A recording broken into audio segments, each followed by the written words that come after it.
नमस्ते प्यारे साथियों, आपका एक बार फिर से स्वागत है। कक्षा 8 विषय गणित अध्याय 13 आलेखों से परिचय। आज हम इस सेशन में एक्सरसाइज 13.1 के प्रश्न 5 से 7 तक को हल करेंगे। साथियों, प्रश्न 5 से 7 तक को हल करेंगे। चलिए देखते हैं आज का पहला और इस एक्सरसाइज का 5वां प्रश्न। निम्न तालिका का प्रयोग कर आपको एक रेखिक आलेख बनाना है जिसमें हमें ऐसा दिया गया है कि विभिन्न वर्षों में किसी पर्वतीय नगर में हिमपात के दिनों की संख्या। तो साथियों, इधर तो ले लूं मैं वर्ष, क्योंकि ये स्वतंत्र चर है, समय है, और दिन है वर्ष। यहां मैं ले लेता हूं पहला जो ये लिया है, ये हो गया अपना 2003 साथियों। फिर अगला जो वर्ष ले लिया मैंने यहाँ 2004, और उससे अगला वर्ष ले लिया 2005, और उससे अगला वर्ष ले लिया मैंने 2006। मतलब आपको यहाँ पैमाना लिखना है। पैमाना लिखोगे तो एक्स अक्ष पर यदि हम मैं 1 सेंटीमीटर या 1 इकाई लूं तो वो आपके यहाँ एक वर्ष को निरूपित कर रहा है। ये स्वतंत्र चर है।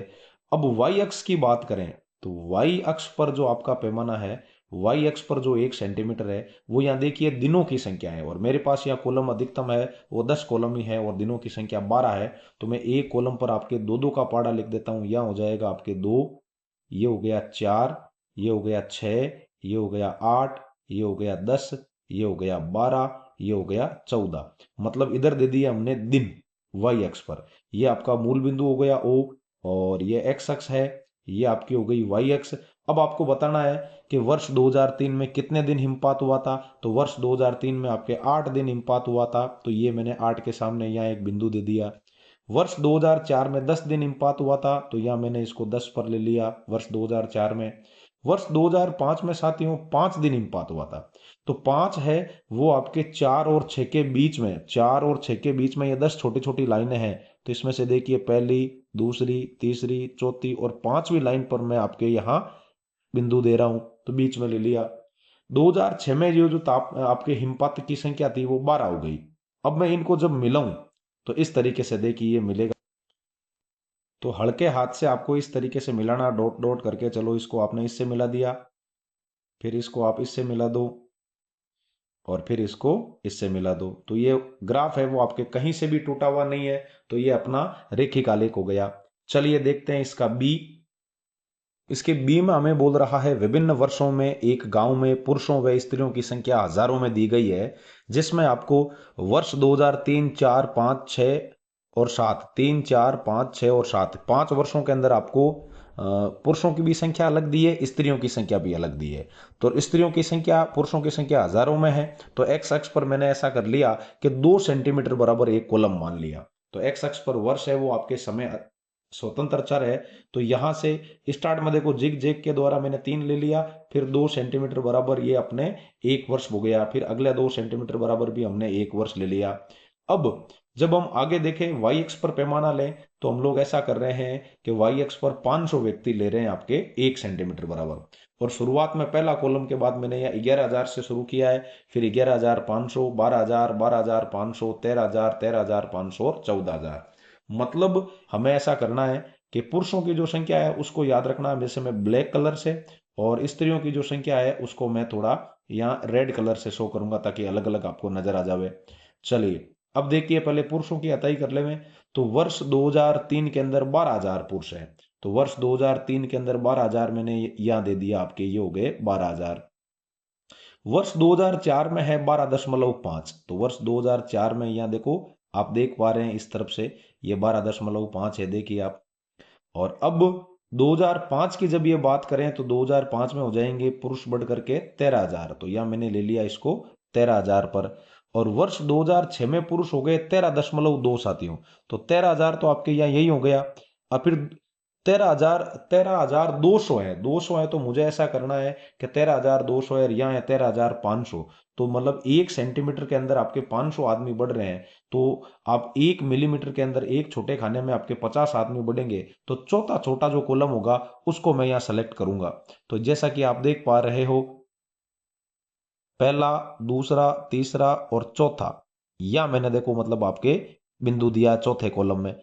पहला, दूसरा, तीसरा और चौथा बिल्कुल सही है। चौथे कॉलम पर मैंने आपके 4 लाइनें गिन करके यहाँ बिंदु दे दिया। फिर अगले में है आपके 2007 में। 2007 में जब देखें तो ये 13 दशमलव 5,000 है, मतलब 13,500 है। अब इनको मैं हल्के हाथ से मिलाऊं, इन बिंदुओं को थोड़ा मैं बड़ा कर दूं इस तरीके से ताकि आपको दिखाई देवे। पुरुषों वाला मामला हो गया। अब देखते हैं स्त्रियों की संख्या। स्त्रियों की संख्या जो थी वो आपके वर्ष 2003 के अंदर 11.3 थी। तो या तो पड़ा है अपना 11 और 0.3 है, तो 3 के लिए मुझे यहाँ 6 कॉलम जाना पड़े। ये 11.3 है, तो 11 से और 11.5 के बीच ये 10 कॉलम है, जिसमें हर एक मिलीमीटर के अंदर आपके 50-50 आदमी बढ़ेंगे। तो 6 लाइनें मुझे इसमें लेनी पड़ेगी, तो 6×5 300 हो जाएंगे। देखो तो यहाँ में लगभग 6 आता है आपके, यहाँ यहाँ पर मैंने ले लिया, चलो ठीक है। उसके बाद वर्ष 2004 में ये 11.9 है, तो 11.9 है तो ये आपके 11:30 और 12 के बीच 8वीं लाइन पर लगभग यहाँ आएगा आपके। और फिर वर्ष 2005 में ए एकदम एक्यूरेट 13 है, तो यहाँ 13 पर ही ले लिया आपने, इसी पर बिंदु। और फिर 2006 के अंदर आपके 13.6, तो 13.6 तो यहाँ तो है अपना 13, और ये हो गया 13.5, तो इससे 2 मिलीमीटर ऊपर देखो यहाँ पर आपके ये 13.6 है। और 2007 में घटकर महिलाएं रह गई 12.8, तो यहाँ तो है आपके 12.5, और इसके बाद 3.3 और ऊपर और जाना है तो 6वें कॉलम के अंदर, तो 6वें कॉलम में लगभग देखो यहाँ पर आपके स्त्रियां रहेगी।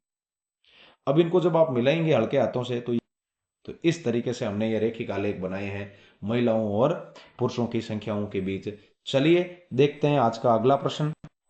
छठा प्रश्न हमें बोल रहा है, एक डाकिया किसी नगर के पास ही स्थित उपनगर में व्यापारी को पार्सल पहुंचाने के लिए साइकिल पर जाता है। बहुत बढ़िया बात है। तो विभिन्न समय अंतरालों से उसकी दूरियां भिन्न आलेख द्वारा दर्शाई गई है, मतलब निम्न आलेख द्वारा दर्शाई गई है। पहला है, एक्स अक्ष पर समय दर्शाने के लिए क्या पैमाना लिया गया है। तो एक्स अक्ष पर आप ध्यान से देख रहे हो, या 8 बजे हैं और या 9 बजे हैं, तो कहने का मतलब 1 2 3 और 4 कॉलम लिए हैं। मतलब पैमाना लिखोगे आप इसके ए के अंदर, तो ये हो जाएगा एक्स अक्ष पर 4 इकाई बराबर, 4 इकाइयों को मिला करके, 4 डब्बों को मिला करके, और यहाँ पर 1 घंटा लिया है। या ऐसा भी लिख सकते थे 1 इकाई बराबर 15 मिनट है। चलिए अब देखते हैं इसका बी। बी उस हमें पूछ रहा है उसने पूरी यात्रा के लिए कितना समय लिया। तो वो डाकिया 8 बजे यात्रा करना शुरू की थी उसने, और उसकी यात्रा जो है वो खत्म हुई है आपके लगभग 12 बजे साथियों। तो इस तरीके से 8 बजे से 12 बजे तक 4 घंटे के अंदर वो पूरी यात्रा करता है। अब देखिए सी इसका। सी हमें पूछ रहा है व्यापारी के स्थान की नगर से दूरी कितनी थी। तो ये 0 से शुरू हुआ था और 12 बजे जब पहुंचा था आपके, इस वाली लाइन में आप यहां देख पा रहे हो 22 है, तो ये 22 किलोमीटर दूरी थी साथियों पूरी। अब देखो आप इसका डी। डी हमें बोल रहा है क्या डाकिया कहीं रास्ते में बीच में रुका था। तो बिल्कुल यहाँ ये आपके 10 बजे से लेकर के और यहाँ आपके 10:30 बजे तक 15 और 15 30 मिनट, मतलब आधा घंटा रुका था। तो कहाँ रुका था, 10 बजे से 10:30 बजे तक। तो उस समय कितने किलोमीटर दूरी तय कर चुका था वो, 16 किलोमीटर दूरी। चलिए देखिए ई, किस अंतराल में उसकी चाल सबसे अधिक थी। तो अंतराल मतलब घंटे के हिसाब से बताना है। तो आप देख रहे हो 8 बजे से 9 बजे तक वो आपके 10 किलोमीटर चला गया, 9 से 10 बजे तक वो आपके 10 से 16 6 किलोमीटर गया, और 10 से लेकर के और आपके 11 बजे तक, 10 से लेकर के 11 बजे तक वो आपके 16 से लगभग से 2 किलोमीटर गया होगा। और फिर 11 से 12 बजे तक ये गया, 4 किलोमीटर गया है। तो देखिए 8 बजे से 9 बजे तक, सुबह सुबह समय ठंडा था, मौसम ठंडा था, तो 8 बजे से 9 बजे तक उसने साइकिल तेज चलाई, और इस तरीके से वो इस अंतराल में सबसे ज्यादा जो दूरी है वो लगभग 10 किलोमीटर दूरी तय कर लेता है। चलिए देखते हैं आज के इस सेशन का और इस एक्सरसाइज 13.1 का आखिरी प्रश्न, जिसमें हमें बता रहा है निम्न आलेखों में से कौन कौन से आलेख समय व तापमान के बीच संभव है, और अपने तर्क के साथ भी उत्तर देना है। पहला हमें बोल रहा है इस तरफ समय है और इस तरफ तापमान है, तो समय के साथ आपके तापमान बढ़ सकता है, बिल्कुल सही बात है। और दूसरा तर्क मैं बोल रहा हूं, लिख नहीं रहा हूं, आप समझना साथ में। दूसरा, दूसरे में समय के साथ साथ जैसे जैसे समय बढ़ रहा है तापमान गिर रहा है, तो ये रात का तापमान, मतलब ये रात का समय हो सकता है, ये आपके दिन का समय हो सकता है, सुबह से दोपहर तक का। फिर तीसरे के अंदर यदि मैं देखूं, तो साथियों समय तो बढ़ ही नहीं रहा है यार, तापमान ऊपर की ओर मुंह उठाए भाग रहा है भाग रहा है। तो ऐसी स्थिति तो कहीं हो ही नहीं सकती। एक समय पर तो तापमान, एक समय के एक पॉइंट पर तो आपके जो तापमान है वो फिक्स ही रहता है। अब समय का अंतराल बढ़ेगा तब आपके तापमान बढ़ना चाहिए। तो ये आपके समय और आपके तापमान ग्राफ नहीं हो सकता है। चौथा, हाँ समय बढ़ रहा है लेकिन तापमान एक जैसा ही है, तापमान नहीं बढ़ रहा है। तो ऐसा हो सकता है बिल्कुल, जैसे फ्रिज में कोई चीज हमने रख दी और तापमान हमने सेट कर दिया, तो ये ऐसा संभव है। बस ये तीसरी स्थिति है, केवल ये संभव नहीं है। तो उम्मीद है आपको ये सेशन समझ में आया होगा। फिर मिलते हैं अगले सेशन में, तब तक के लिए जय हिंद, राम राम साथी।